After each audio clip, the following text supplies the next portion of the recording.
welcome to 97 Octane Hockey, featuring our dynamic trio of hosts, Kirk Morris, Bob Schmidt, and Mike Dursa. The boys are cranking up the heat on Oilers Talk, bringing you the hot takes from power plays to hat tricks, with special guests and insider insights. It's hockey talk that takes the game to a whole new level. Get ready for a wild ride through the highs and lows of Oilers hockey. Buckle up, Oilers faithful.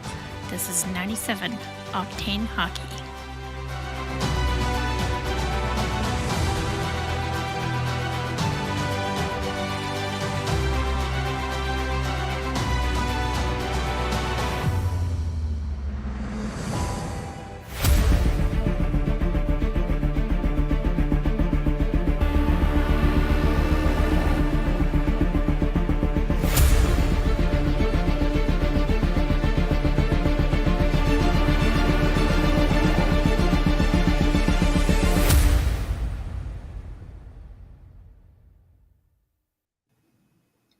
Welcome. We're into episode 35 of the 97 Octane Hockey. Andy mode. Joined by Bob Schmidt and Kirk Morris, as always. How are we doing tonight, fellas? I'm still alive, you know. And I buckled under the pressure last week, so I had to make an appearance, even though I'm injured. So just like that shot there on Cody Cece's face there the other night. Oh man, what a warrior, eh? I guess let's start with that. Takes a shot in the face, you know, the cheek's all red, and then comes back out and takes a shot off the inside of the ankle. How do you love that guy? Let's start with the new introduction there, Dirk. Whoa, what is that? I mean, for a brief second there, I thought maybe I had dialed into a 1-900 number. Nice. Dun, dun, dun, dun, dun, dun. Oilers Octane Hockey after dark. We're big time now, baby. Oh yeah, so Cece, my goodness. Thankfully, whoever shot that didn't get all of it, but even if you underhand toss a puck to your buddy that's 2 feet away and hits you in the face, you're kind of like, well, man, goodness. So, he comes back. Didn't he miss a shift? I saw a post-game photo of him in the dressing room there when they were doing their little team awards, and his cheek was pretty red there. So I don't think he was doing a lot of gabbing. He did miss yesterday's practice. I think they said that Kulak also missed yesterday's practice, so there was 2 D-men short on the practice. They did call up Kemp today for a D-man emergency call up. So he'll probably take one of those guys' spots, I imagine. So I'm not sure what's going on with Kulak. He did play the least minutes of any D-man last time as well. Like Desharnais played more minutes than Kulak did. So obviously he looks like he was fighting something too, maybe. Yeah, it's interesting. Desharnais has kind of leapfrogged Kulak a little bit with the minutes, and maybe that's all it is just a little bit of owies there for Kulak. So they're just trying to conserve him a little bit. I don't think that the Phil Kemp call up means that Phil Kemp is playing tomorrow night. I think that's just kind of a lateral move just to have another guy here myself.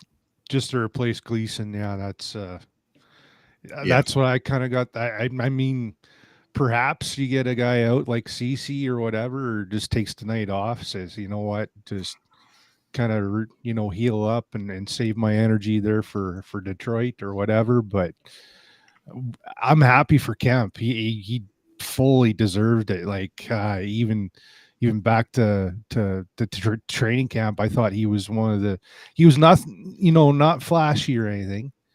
And from what I've read, in particular there with Bruce Kurlock there, who keeps an eye on all the prospects there on the farm, he says he's got a great hockey mind, great first pass. But his boots are the biggest ailment for him.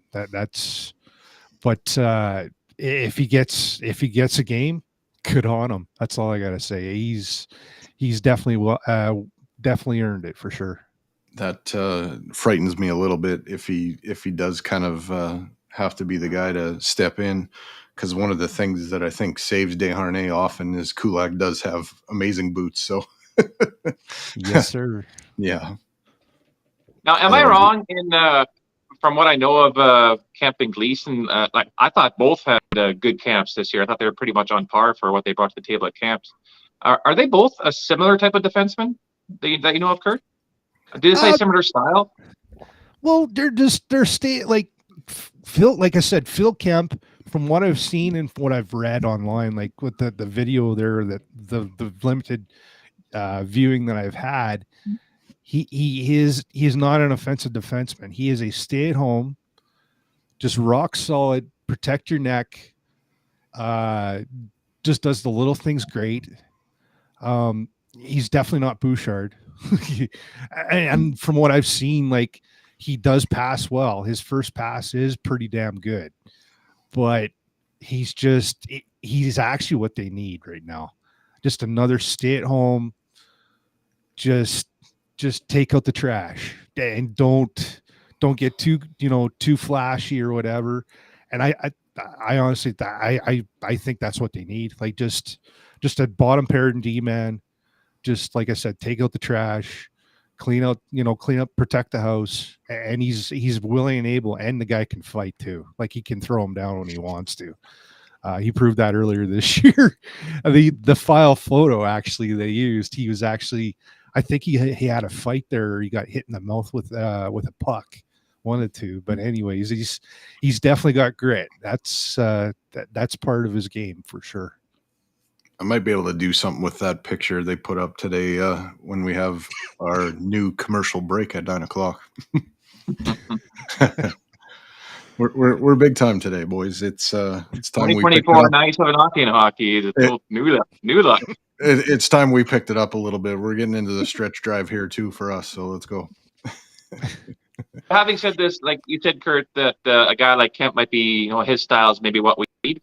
I don't necessarily disagree, but I'm not totally on board though neither yet, because I feel like our defensemen as a whole, especially during this winning streak we're on right now, have been really solid. Like I can maybe pick. I think Bouchard had a bit of a rough game against Philly, and I think Desharnais had a pretty shitty game against LA. Other than that, I think they've all been pretty solid here during this last little stretch.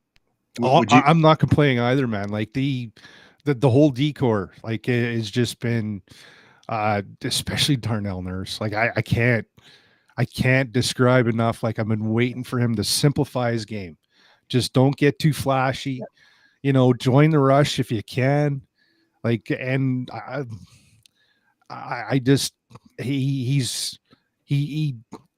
think when he tries to process everything happening at once, he freezes up and whatever else.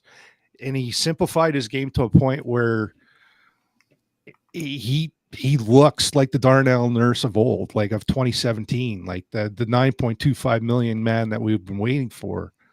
But yeah, like I said again, I'm not complaining.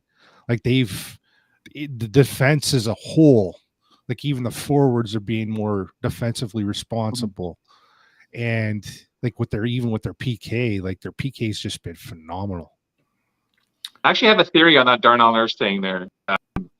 Like you saw it so much so in the beginning of the year, like say like McDavid was struggling and then got hurt right off the bat, so then he was faltering for a bit, and the whole team was faltering.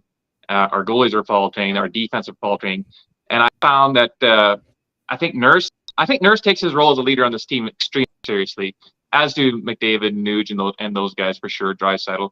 But Nurse is one of those guys who I think feels like he has to do more. So he starts pushing things, jumping up on plays he has no business jumping on, attempting passes that he has no business trying to do, just to force something, just to try and carry the load while we're struggling. And now you see, like, when everybody else has found their game, and like you said, Kurt, Nurse simplified a lot of stuff. He no longer feels the pressure to have to carry the team, through this mud and muck that we're going through. And now he's just kind of, they're all in unison, and in that way, almost Nurse is a leader on the D end, just by simplifying his game and leading by example. And yeah, like right now we're as solid as ever. he's defending first. Like that's where his game is starting is on the back end.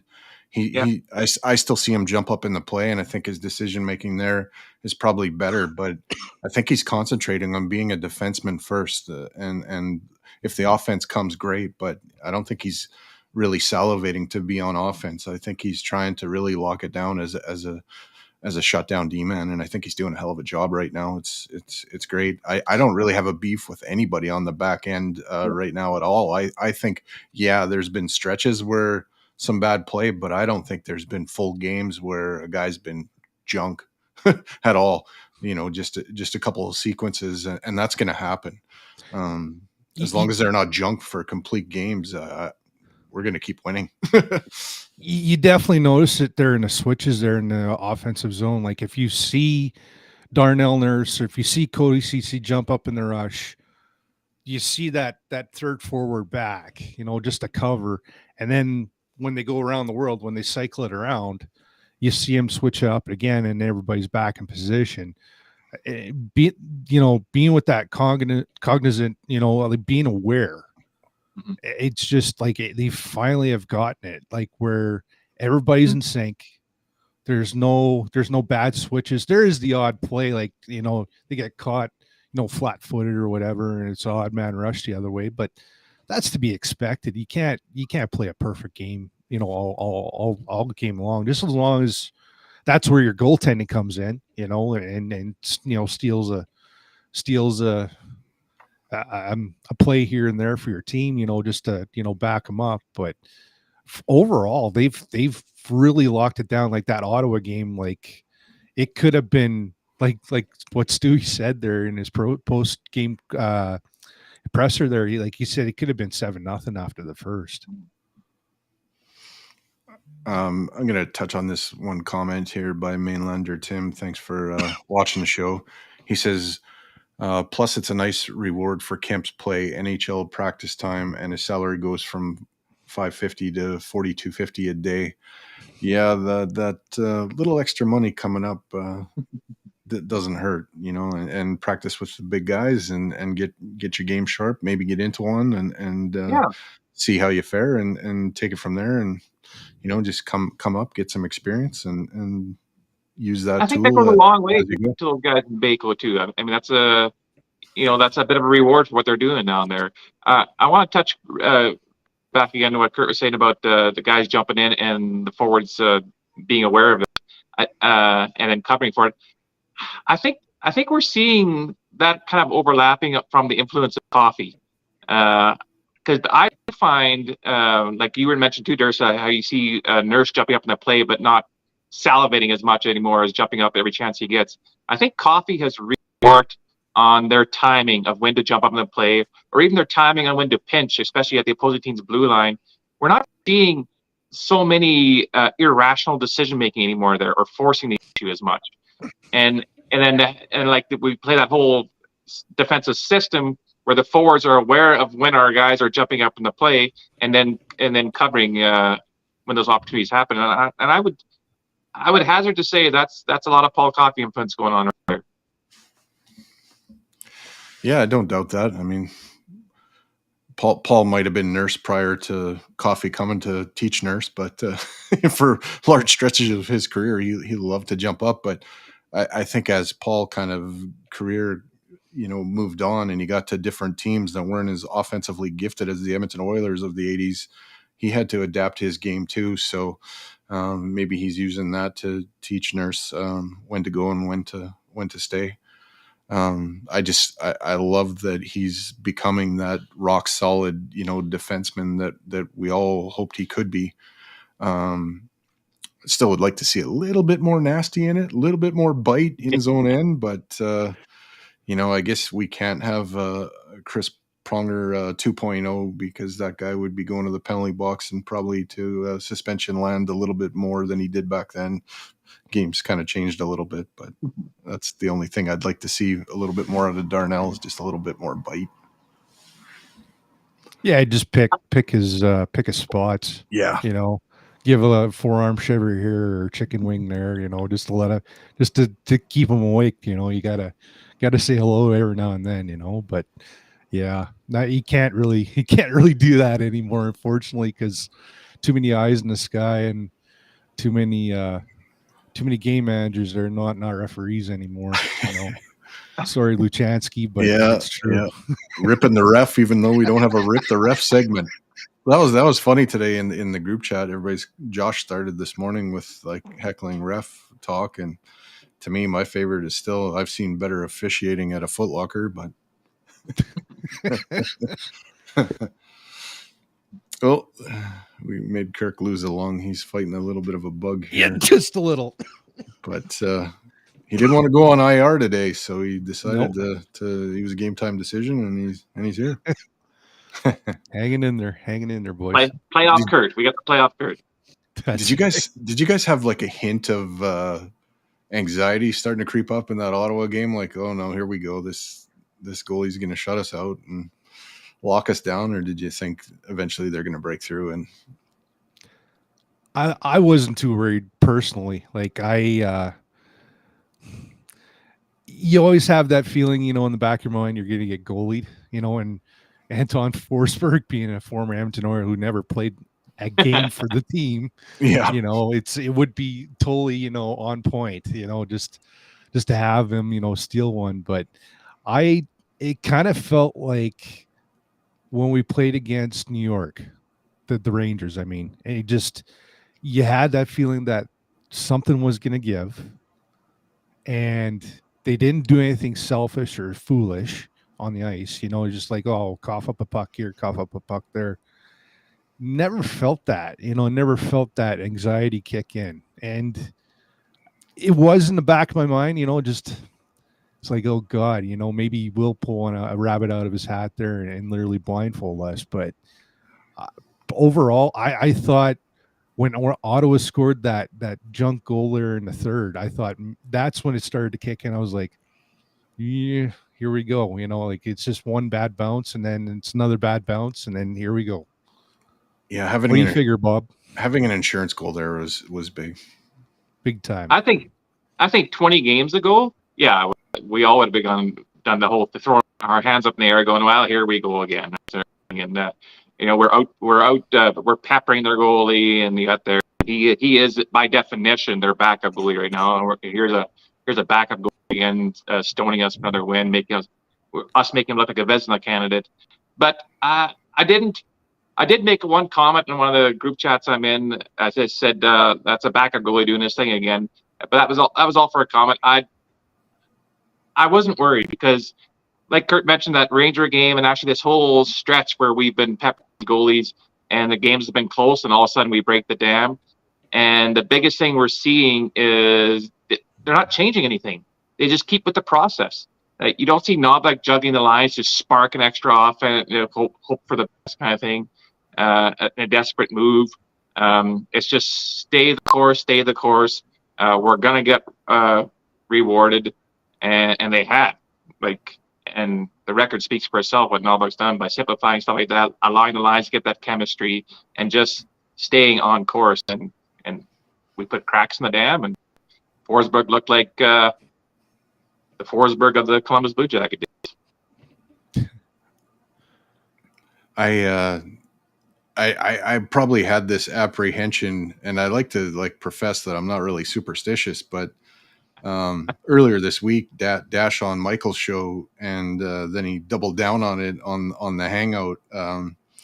Came out and said that his hot take is that the Oilers are going to run the table in January, and if you look at the schedule and you just kind of go on who we're playing, definitely looks conceivable, but then. On any given night, these guys could lay an egg or run into a goalie that just stands on his head, or one night they just don't have it. So here we are in this Ottawa game and scoreless, and I'm like, okay, it's coming right off the bat. But to their credit, they stuck with it, and Zach Hyman got it done. They've got a little bit now. Sorry, say that again, Bob. I walked on you. I said, you don't see any panic in their game right now. Like from the coaching staff right down to the fourth line, there's no panic. They just keep doing what they're doing. and they know that it'll pay off.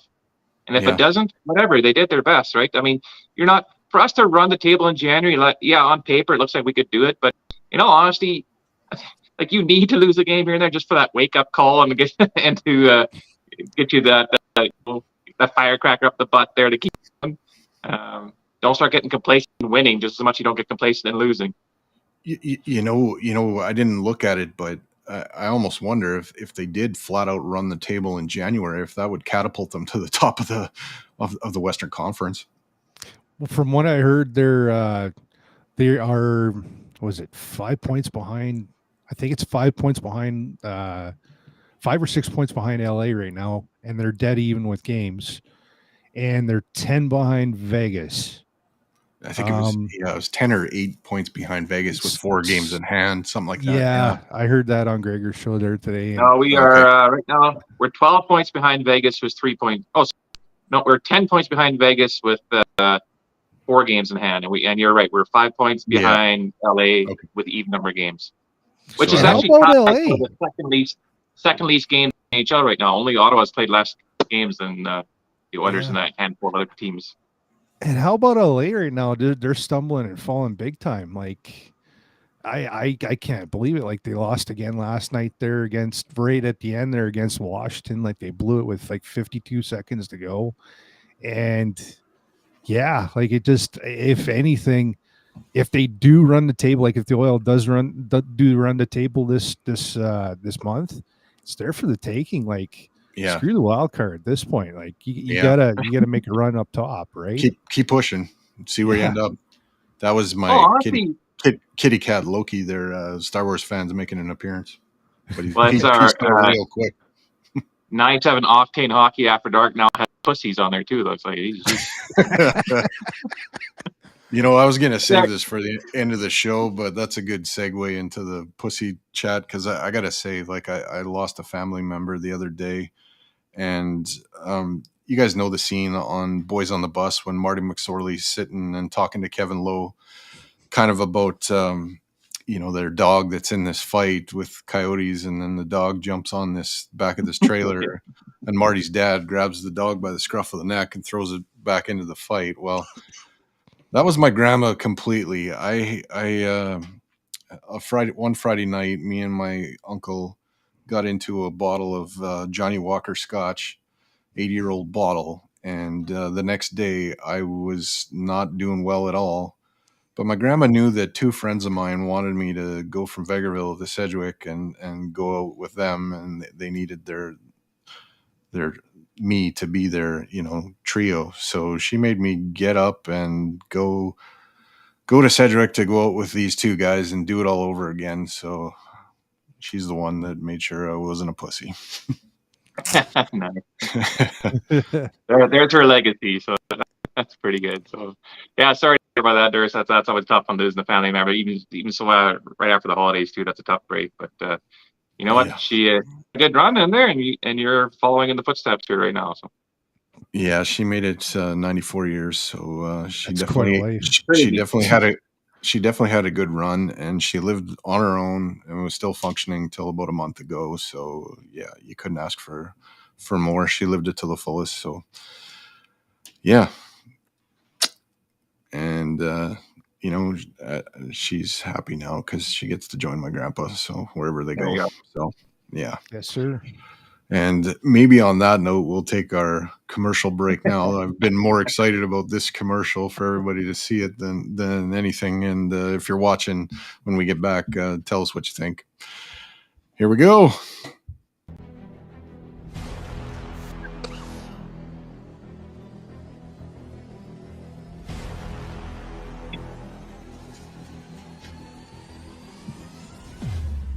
I'm Connor McDavid.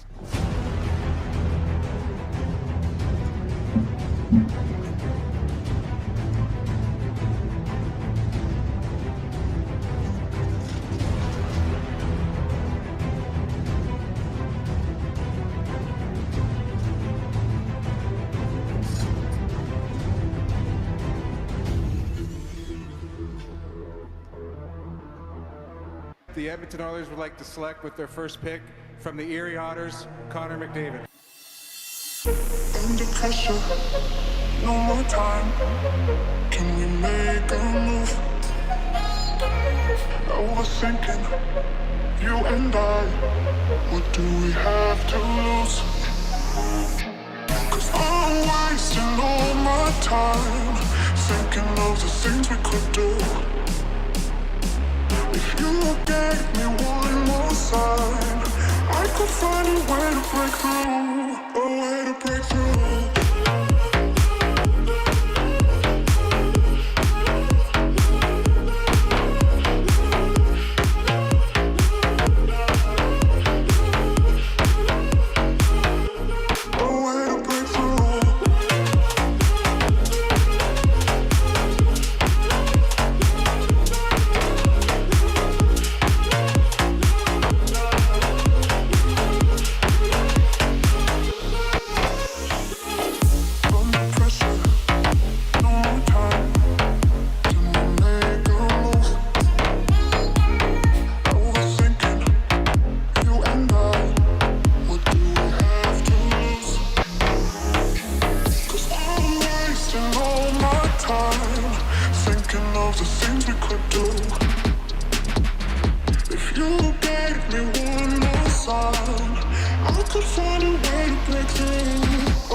Welcome back. We- That's the fastest commercial, on the internet. I see what you did there. You know what? Oh. When his career is done, like his best of video is going to be just insane. It already is. It already is. But it's ridiculous the stuff that we see this guy do. Huh. Yeah, it really is. And it's crazy to think that he's been here for 900 plus points already in 7 years or 8 years. Is it 7 or 8 years? I've forgotten how many years he's been here now, but I've forgotten some of those goals, man. Like my favorite though is going inside out on Riley or breaking his ankles and then going over the top there on Hutchinson. Like and then he shakes his hand in the air and just not yet, just that's one of my favorite goals of his, bar none. Like that, I had to throw in that one against the Ducks in the playoffs, his little stop and go, because that's awesome too. And then the undressing the whole Ranger team. But there's a lot of those same kind of goals. Like it's not just against the Rangers. There's one against the Canucks, the Kings, the Flames. It's unbelievable. Yeah. And in big moments, he's had a couple of those in the playoffs too. I mean, he's not just a regular season highlight real guy. Like comes up in clutch situations too, and we'll see it again this year. There's no way we're not making the playoffs this year. There's no way. Yeah, no. You mentioned before that, Kurt, was that the Kings were starting to struggle, and yeah, I just looked it up here during that commercial break. They won 2 of their last 8 games, and they're in the middle of a 5-game losing streak right now. But another thing to note is Vegas is also struggling. They have won 3 of their last 10. So there's some low-hanging fruit coming up here with our boys streaking and the other guys slouching. The Canucks seem to be the only team right now in that top part of the division that are still holding strong. I watched the game against the Rangers today, and they look dominant actually against a team who should be the best team in the league, and they manhandled them like the Rangers didn't even exist. The Rangers were terrible against Montreal, and then they were good against Montreal all in the same game, like on Saturday. Yeah, it was a bit bizarre Yeah. world, that's for sure. Just Yeah. yeah, but I was just gonna say, like, now is not the time to wobble No. because it like you said there, Bob, like it's there for the taking. Like you can gain so much ground, and they don't have the craziest schedule this month either. That's the other kicker. Like you've got a couple day break and then a game and then a couple day break and then a game. And it, I think their biggest test, believe it or not, and I think they can beat them quite handily, is Toronto. Like just I'm not convinced that Toronto's like they're not 100% overall.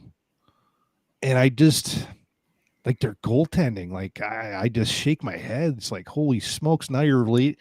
Now you're to your number 3 guy in Martin Jones. And he's actually playing decent. Like Yes. I'm not, I'm not taking pot shots at Jones per se. Like he's been good in relief, but you should be able to have an upper hand on that game. I could be chewing shoe leather here right after it. I don't know, but for me, anyways, like this is a pretty decent month to gain a lot of ground quickly. One thing I'll say about Toronto is they seem to get up extra for games against us. So Every team And does, it's in though. Toronto, right? It's not in Edmonton. It's in Toronto. No, it's a correct? home game. It's a home game. Okay. It's our next home game.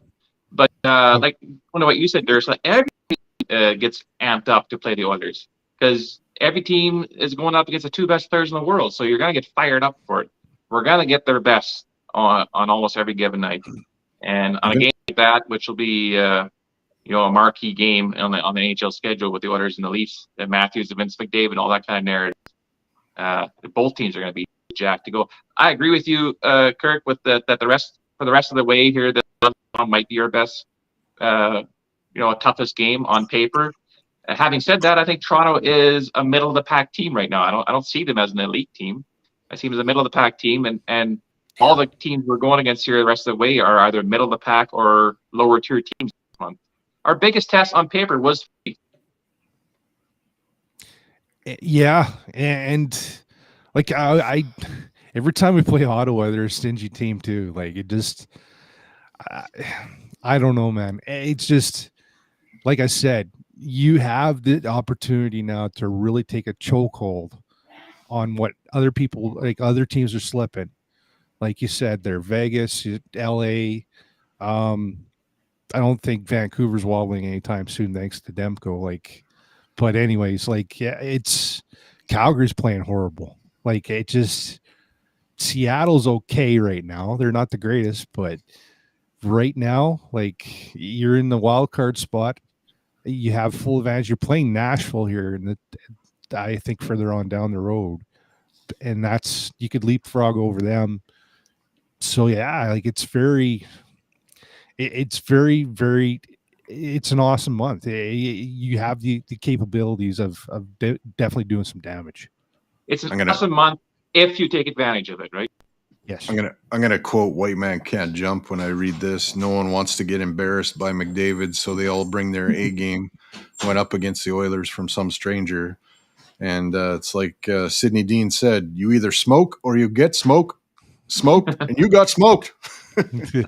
So you got to be up for those games, or you are. And they are. As you know, you get to the big leagues because you like to be pushed. You like to go against the best. Going against the best make you better. So mindset doesn't change once you're in the NHL. So these guys get jacked to play against the best player in the game, right? The best couple players in the game. So you're right. You don't want to get embarrassed by them, but you also want to show that you can compete with them. So they're always ready. We might as well be the Stanley Cup defending champions because how geared up teams are for us. Bobby, I'm going to punch you out for a second and bring you back in. Yeah, he's a little bit fuzzy there. Might have helped a little bit. Yeah, there you go. You're a little clearer. I don't know. You're. Is it the beard? Is the beard fuzzy? Yeah, the beard. Yeah. The beard is causing interference with your internet a little bit. Let me throw a question at you boys now. What do you think? what do you think of how do you think Skinner's been, and what do you do with the goalies going here for the next little stretch? Durst, you want to go first? Because I'll be long-winded about this as usual. Yeah, no, I think Stuart Skinner's fairly dialed in right now. I don't see a lot that I'm upset with. The one thing I pick up on with him, if I do have a criticism, is he's a little like nonchalant when he goes to collect pucks and make plays. That's my criticism that I've kind of seen a little bit. His puck play could be a little bit more sped up, but that's about it. That's the only thing I'm seeing, and it hasn't cost him. But he's a little casual going to collect and make his plays. There's been the odd play where he's just like taking his time, Mhm. and I'm not hacking on him whatsoever, because to do puck play and to block a hard rim with your goalie stick is not the easiest thing to do in today's NHL, let alone minor hockey. But I how can I say this? He's been as good as he's been since last year, like even with that long stretch. I don't know, Bob. What do you think about the platooning from here on in? Do you play Pickard tomorrow night, give him an extra rest for Detroit, then play Detroit, play Montreal, play Toronto, and then give him another breather? Or do you just go back and forth, or do you not mess with the winning streak right now and just play him out? Well, you can't ride him too much. He has been elite in my mind right now on this stretch. His last 5 starts have been elite, right? Like I'm a hockey nerd. Like, yeah, that's like spreadsheets and shit like that I have in front of me. Like, just hockey nerd. So on my report cards, I got Skinner having played at elite level here his last 5 starts, which is 9 elite level games he's played this season. So out of 9, the last 5, that's 5 of them have been his last 5 games. So he is definitely finding that groove where he is dialed in, like you say, Dursa, and just in that zone. But he's gonna need his rest. I would like to see Pickard has deserved to have another start for sure here the next little while. I would like to see Pickard, if he keeps doing what he's doing now, why not give him every 4th game, 25% of load here right now. So if we go by that route, I got Pickard starting Detroit. And why not? Pickard used to be in Detroit, so it's a little bit of a revenge game there too, to go against an old team of his, right? And then you got Skinner ready for the Montreal, Toronto, I think it's Seattle, and then Calgary. Or maybe even Calgary. Yeah, Calgary. You get Pickard, Seattle, and then Skinner back on Calgary. I don't know. But yeah, I like the way he's in right now. So. Oh yeah, like that third period there, that charge there, that push there from Ottawa, like it could have turned ugly pretty damn quick, and he just kept, kept holding the fort, so to speak. There, I still have a list of goalies. I'm going to be writing an article here for Heavy Hockey, and Woo-hoo!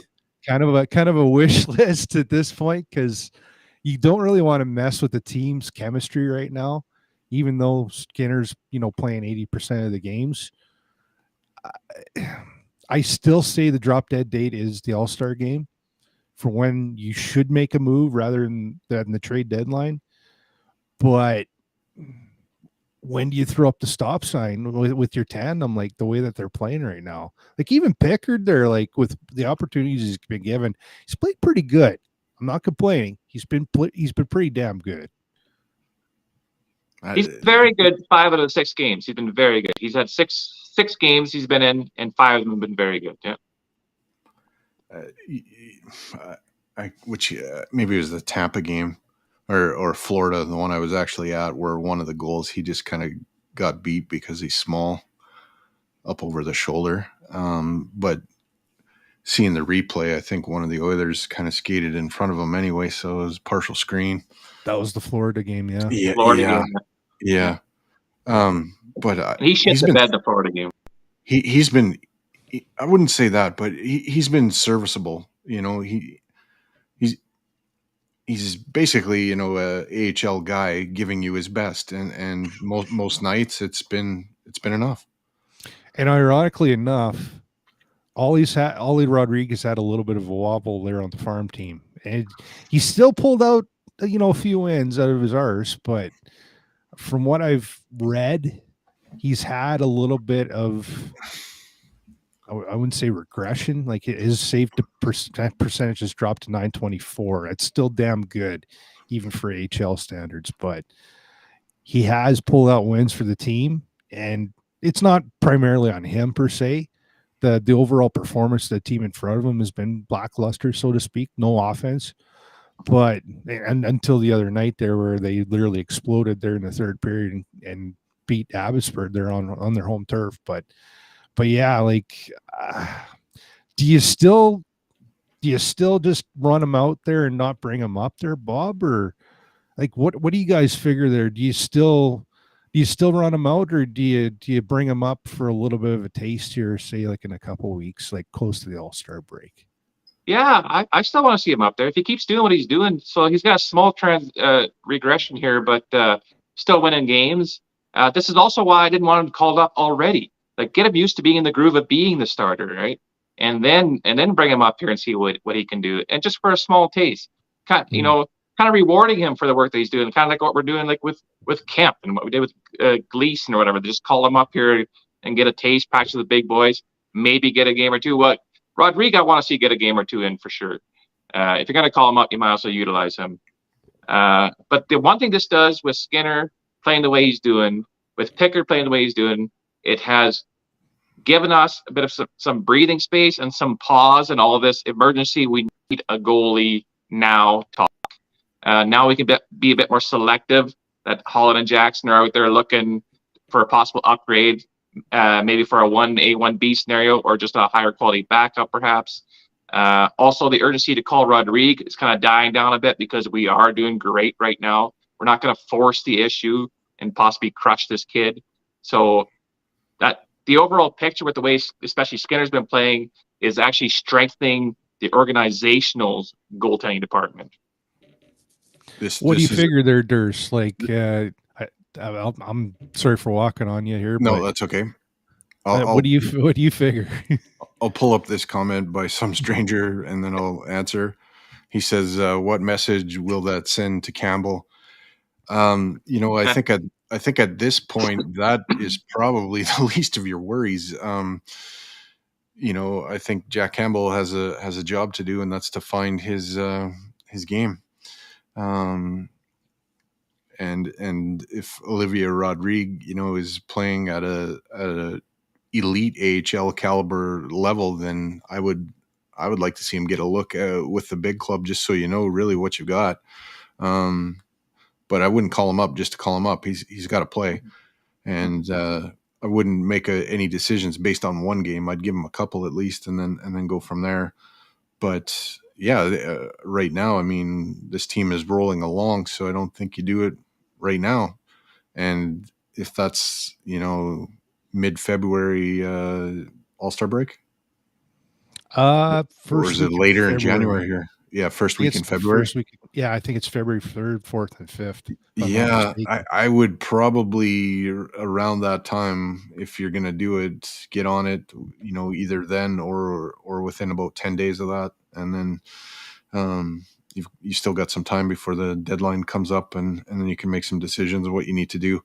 I really, before I was like, yeah, we need a goalie. We need a goalie. We need a goalie. Hebert and Josh, we need a goalie. We need a goalie. I'm glad I'm not in charge of this organization, because I would have made that move for the goalie, and I would have been throwing first round picks to move Jack and to do all this. I still think you got to try to either resurrect Jack, which now I think that's faded into the sunset, or you got to part ways with him. But I don't know if you do that before the summer, when you can either buy him out or really make a deal there. But wouldn't it be nice to have that, like I said last time, I think we did this, that $5 million that you're spending on him to allocate elsewhere. Like, just think of what this team could be with another $5 million player that's actually playing like a $5 million player. Would be quite a difference. Although right now I was thinking about it, and kind of the talk around is, what would you do if you're GM? What's the move you would make? And before it was, we need to upgrade Cody Ceci was my thought. And now he's settled his game down to a point where I don't think I want to trade Cody Ceci. I maybe you use whatever you can to try to solidify a third line so Derek Ryan isn't your third line center, and you can put him elsewhere in the lineup and have a maybe a little bit more sandpaper. Bukestad back. I mean, that would be something, versatile guy. And I don't know how long you play Vander Kane on the third line. I think you do it right now because your top two lines are kind of working, but I don't know if that's a forever thing either. Like, well, Novak said it wasn't. It wasn't. Evander gets a shot in top six. We can't fully expect these two lines to be at the elite level they've been playing here nonstop. We can't expect our team to be playing like this, for an too long of extended period of time. And going back to what you're saying, Dursa, about calling Rodrigo up, maybe we do it in February, maybe, or what have you. That's a good point. Maybe this is a tool that we use if Rodrigo keeps doing what he's doing during a time where we're a bit of a mini slump. Say we lose 4 games in a row, or 3 out of 4 or something like that, and go, maybe we need a bit of a kickstarter, a wake up call, and bring Rodrigo for 1 or 2 games here, and that'll be kind of something to rally around, right, and build back momentum. Yeah. I think you, like I said, you make the drop dead date of the All-Star break, or whether it's before or after. Even during the break there, you talk, you make a few phone calls or whatever. You hit the phone lines warm and see where you stand. Like, eventually, getting closer to the trade deadline, more guys are going to be willing to buckle. Yeah. But to get rid of Campbell's contract first and foremost, like, that's going to be a steep price in itself, because nobody's going to want to take that contract on. That's kind of part of the article that I'm working on here. Like, what bitter pills would you be willing to swallow to get rid of that $5 million? And it's still another 3 years after this year. Yeah. So, but going back about some strange and what message does that send to Campbell if we end up calling Rodrigo up? I think the message has already been sent to Campbell when they named Rod basically the starter. I mean, Campbell was given a shot to change his game around, and he did like 3 games, and then just regressed again to doing what Jack Campbell's been doing, and which is unfortunate because everybody loves the guy. I like the guy, and when he's on, he's proven he can be an AHL goalie.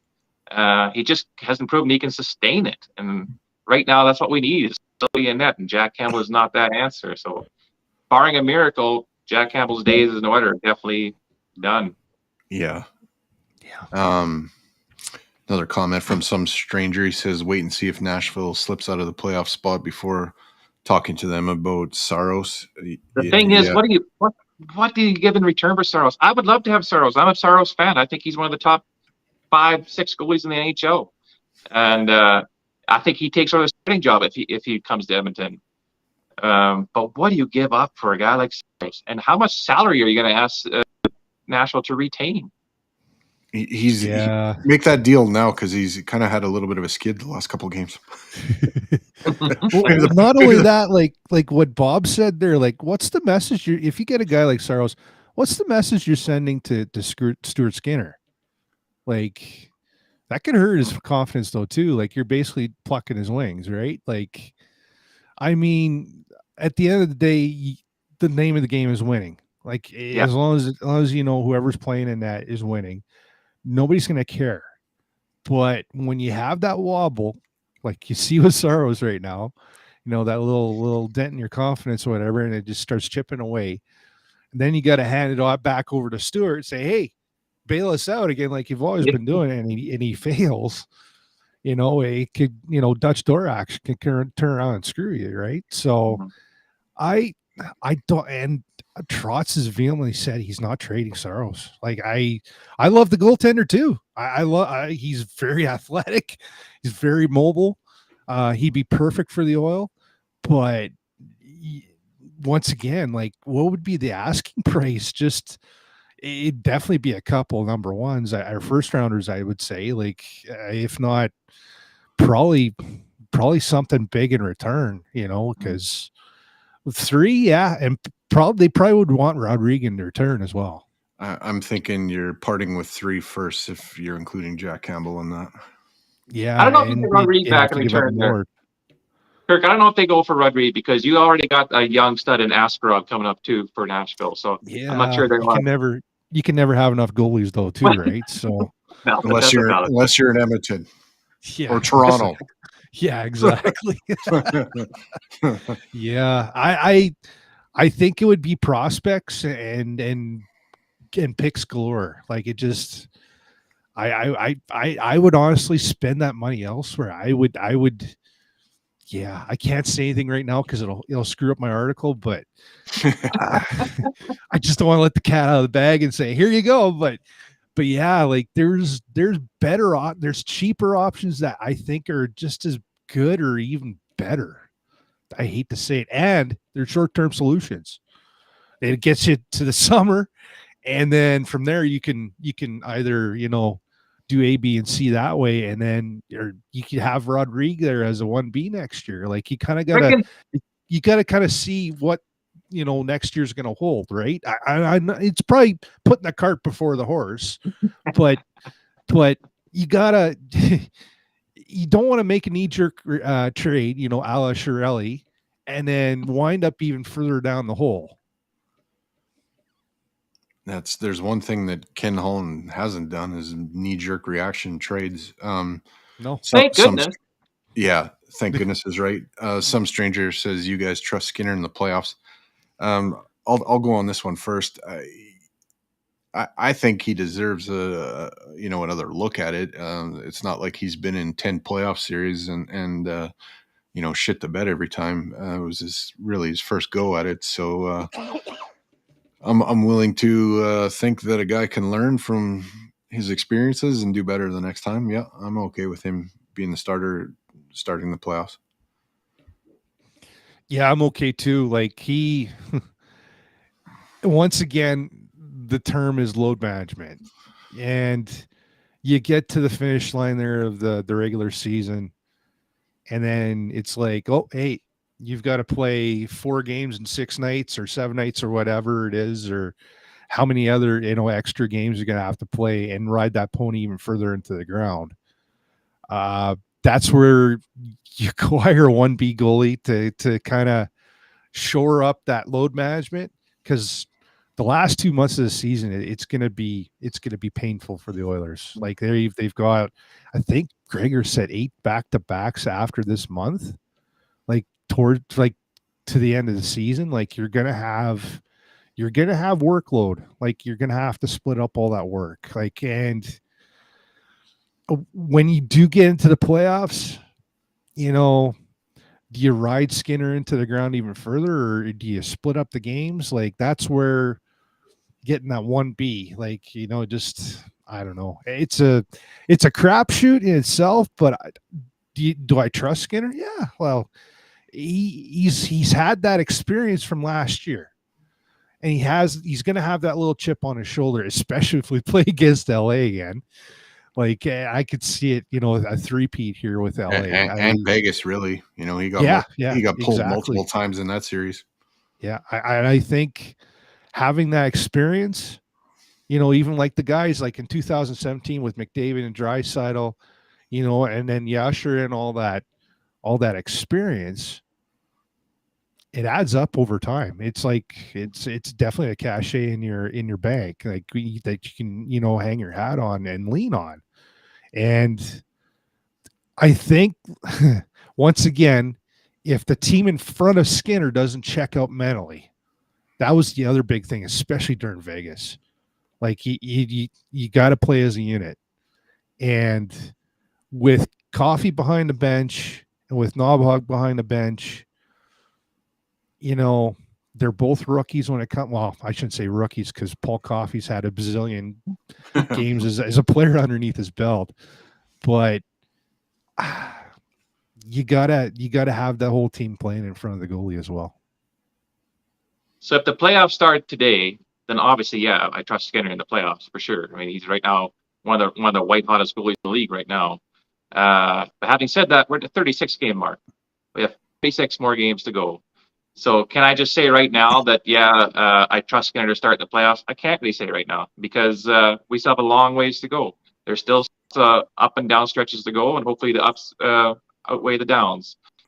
I agree with you, Kirk, that he has that chip on his shoulder, and competitive athletes they use that as motivation, and they use that to get them going and to get to become better. And Durst, I agree with you as well that he's earned that right to have another shot at it for sure. So I hope when we get there, we're like, yeah, I trust Stuart Skinner. And at some point, you're gonna have to make that decision. Okay, you're just gonna have to decide Stuart Skinner. That's it. So this is now our goalie, and this is who we're gonna run through. It's kind of what we did with Roley in 06, because when we picked him up, he didn't do that well the last few games of the regular season. But they just decided Roley's going to be our goalie for the playoffs. Here we go. Let's see what happens. Roll the dice, and him and Pronger basically carried us all the way there. So it can be done. Now mine was a bit more elderly and had some more experience, and could probably draw off that to stabilize the mental part of that game. A brief thing too, though, Kirk, you mentioned is the coaching. We did see Woodcroft get coached a few times in the playoffs, especially against LA. McClellan kind of had his number a little bit in some of the matchups and some of the adjustments they were making. And so my fear now is Knobloch has no experience in NHL playoffs neither as a head coach. So do we run the risk of him perhaps getting out coached at certain points when he goes up against a veteran? It's also another question mark. But you seen him here already. Like he hasn't done any panic blender moves, at least not overly. He's done it a couple times there during that first losing streak there on the East Coast there. Like he's kind of, injected, or went to the nuclear deterrent there with McDavid and Draisaitl. But I think that's where you lean on like the likes of Goalie and the likes of Stewie there on the bench and just say, hey, I'm going to delegate this to the hilt, even go to Koff and say, hey, like, what's your take on this? I don't think he's going to fly blind when he goes into the playoffs. Say, hey, and even talk to your core guys, like talk to McDavid, talk to Draisaitl, hey, like, what do you guys want to do? Like, I think you just let your ponies run for the most part. And there is going to be points, just like you've seen with Woodcrofter in the last two seasons. You're gonna hit a wall eventually. But I think if you delegate to who you have on the bench, who's been there with the team for the last number of years, especially with Goldson, like, yeah, it's definitely something to think about. But I think, like I said before, I think we're putting the cart before the horse. Yeah. With looking too far down the road, we got to get to the playoffs first. But the one thing, it's definitely, like I said before, I hate to sound like a broken record. The whole team has to play, not just the goalie. The one thing I'll say about Knobloch that I've noticed that is different than his predecessors is, he split up the McDavid, Nuge, Hyman line and tried to spread the wealth around. Realized very quickly that it didn't matter. The second line wasn't having success, so we got to go back to the think tank and think of something else. Meanwhile, he went back to those guys together, and then he realized, okay, Kane's struggling a little bit, so let's put him a little bit down the lineup. And Ryan McLeod and Warren Foegele are working their asses off, and they deserve a chance to play with Dry. And so they went to that, and that line has been on fire. Now all they need to do is figure out how to solidify a third line, and then all of a sudden we've got a pretty deep team. And there's something that's been happening. Well, there's something that hasn't been happening that may start to happen eventually. Is Connor Brown might actually start to put a puck in the net, once every 10 games. They've survived him being cold as ice, and eventually you think it might turn. So he's been bought a lot of time. I'll touch on this too. and to your point, Kirk, about these 8 back-to-backs coming up. I think in February and March, and maybe the end of the season in April. Maybe it is necessary to go on one hell of a run here in January to build some cushion for when they start to get taxed down the stretch and gain the ground now. Some stranger again says, Kirk, it all depends on whether they're still contending for the cup or not.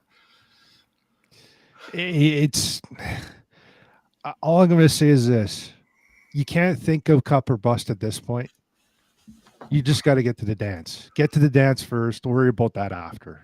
Yeah, and like I'm putting the cart before the horse, and there's a lot of good teams like Winnipeg. Winnipeg is on fire right now. You take a look at Colorado; they've been kind of fledgling here and there, but they're still in it. Same thing with Dallas. Yeah, like you got to take a look around as a whole. But as far as the Pacific goes, like you can definitely roll over LA right now. You can definitely have the opportunity to roll over on Vegas and really make them pay. Like I said, the only team that really hasn't been fouled yet is the Canucks.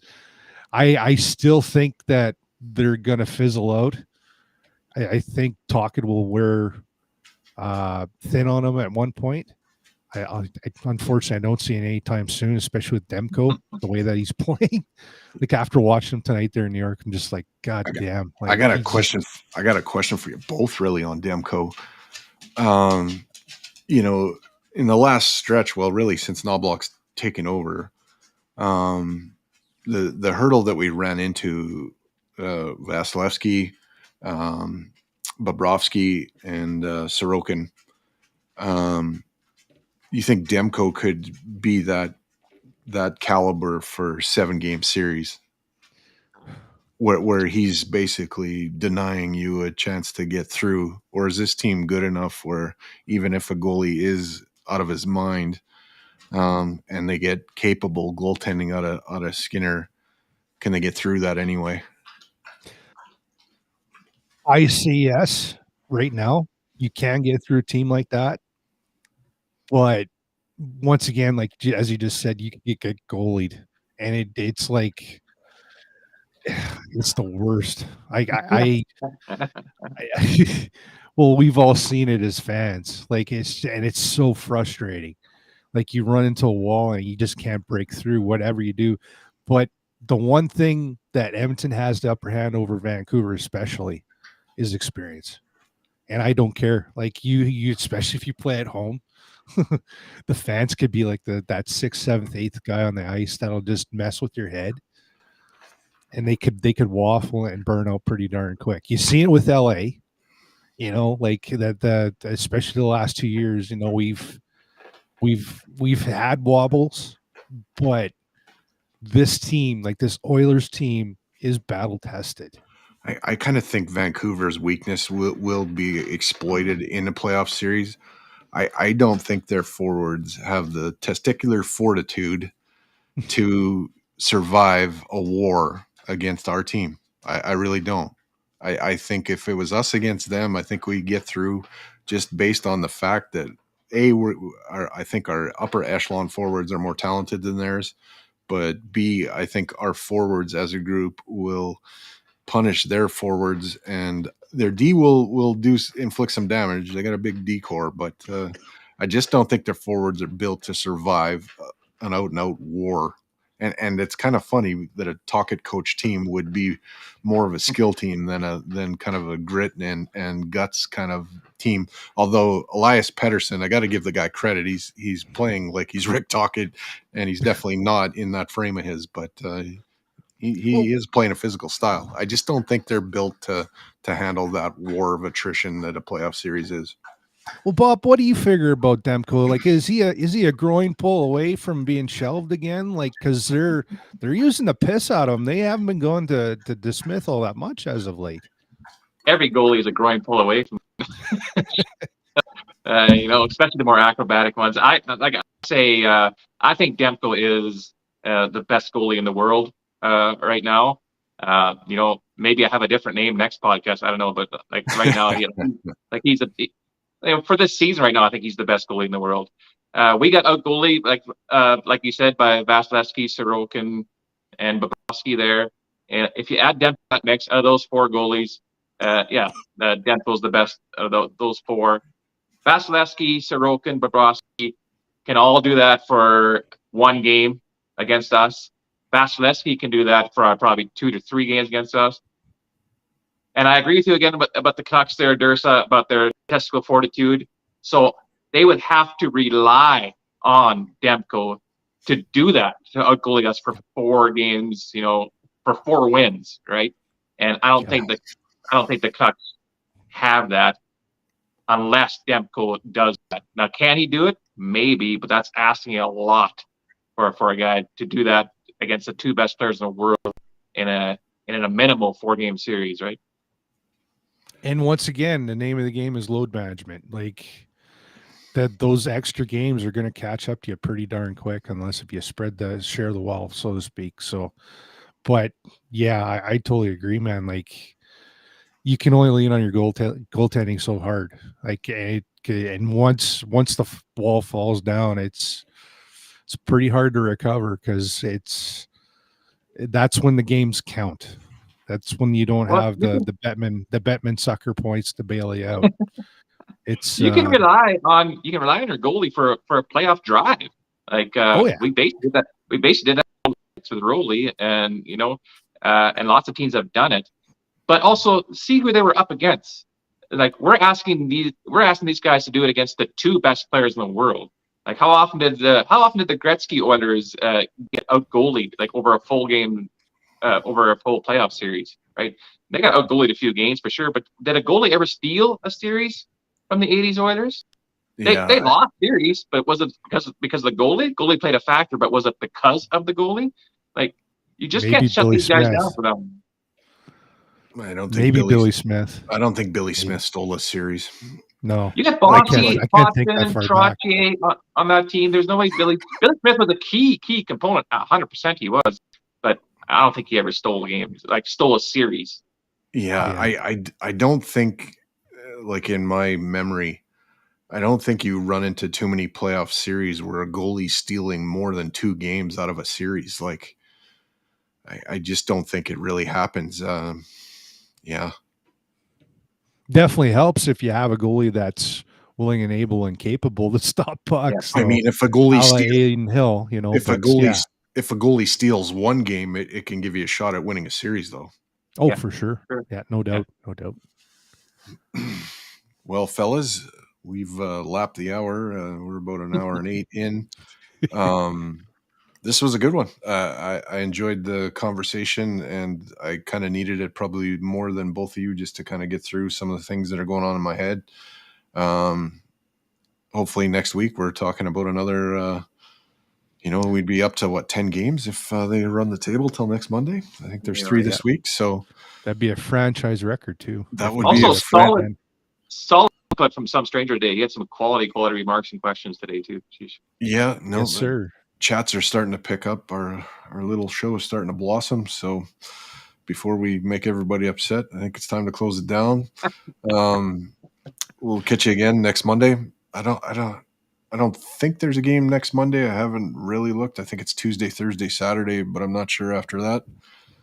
We don't compete with the Oilers too many nights, but when we do, we either go before them if they're out east or after them if they're out east, or before them if they're out west here on Mondays. But Mondays are a regular night. So thanks for watching Monday Night Raw and listening on the podcast. And if you're listening on Apple Podcasts or Amazon or Google or CastBox or iHeartRadio or Spotify, that little commercial break probably won't mean a lot to you, but enjoy the music.